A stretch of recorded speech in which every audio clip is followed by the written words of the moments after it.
For Heléne, Yorke and Tarver, the other two is a little too relatable at times.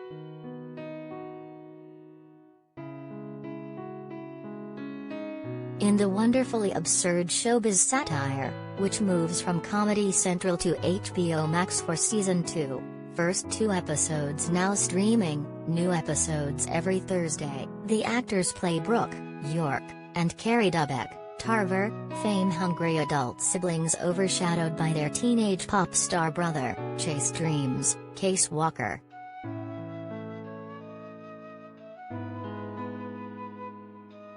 During shooting, people would come up and be like, "What are you guys filming?" Tarver recalls. And we'd be like, "Oh, it's called The Other Two."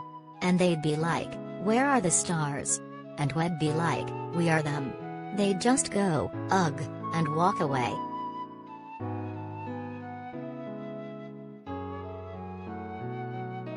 Why it's one of TV's most hilarious, heartbreaking shows.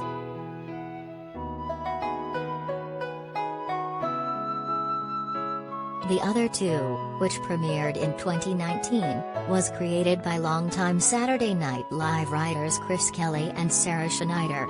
They wanted to pivot the dynamic of the Dubek family after the Chase-heavy first season, which focused on his rapid, Justin Bieber-style ascent to stardom.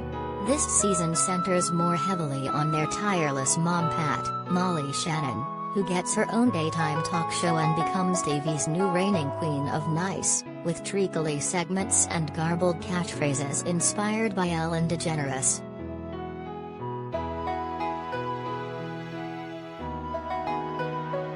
What was worse than your little brother being famous? Your 52-year-old mother being famous in her own way, Schneider says. We have Molly Shannon, who's just so funny and charming and believable and relatable as a talk show host. We just thought it would be a fun way to tell more stories about our two leads, Cary and Brooke, being the other two but in a completely new world, which is the world of daytime.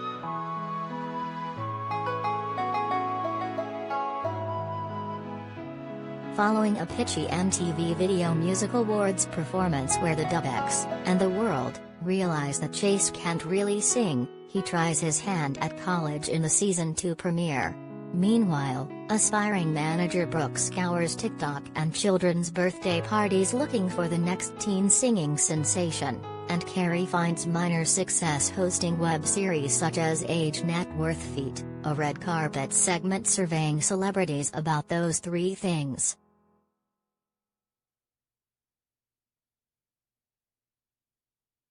With Cary doing Age Net Worth Feet, Hess trying to ride Chase's fame wave, Tarver says. It's adjacent to what he wants to be an actor, Hess hosting, that's close.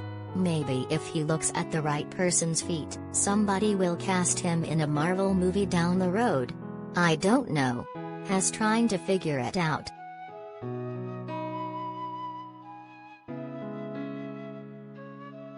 New episodes double down on the zany pop culture parody of the first season. One episode finds Brooke and Chase attending an exclusive unveiling of a new sibling of models Bella and Gigi Hadid. The so-called third Hadid sister stands in the middle of the room, hidden under a sheet. Throughout the party, Cary also lands a gig hosting a gay news series, which primarily covers whatever Laura Dern is doing.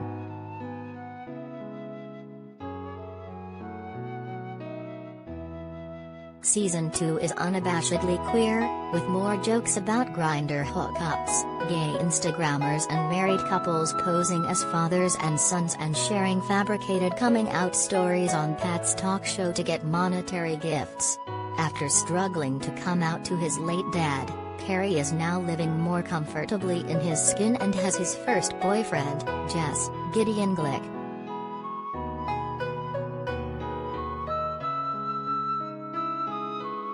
In Season 1, Cary is very self-hating and a little homophobic himself, Kelly says. He spends the first half of the season in love with a straight roommate, who will never give him what he needs. So we did like exploring the idea in Season 2 that Cary thinks Hess better, and he is in many ways making progress. Hess not pining after a straight man. has in a relationship with a real live gay man, which is not nothing. We see little moments peek through of him still being homophobic, but then catching himself and realizing he has room to grow.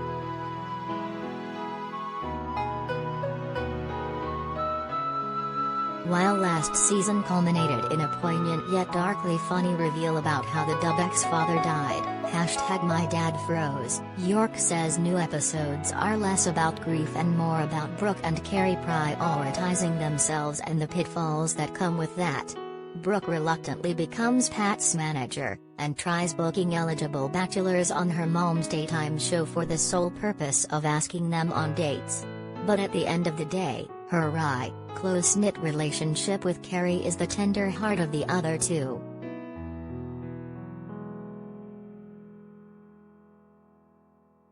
No matter what, they're cheerleaders of one another, Yorke says.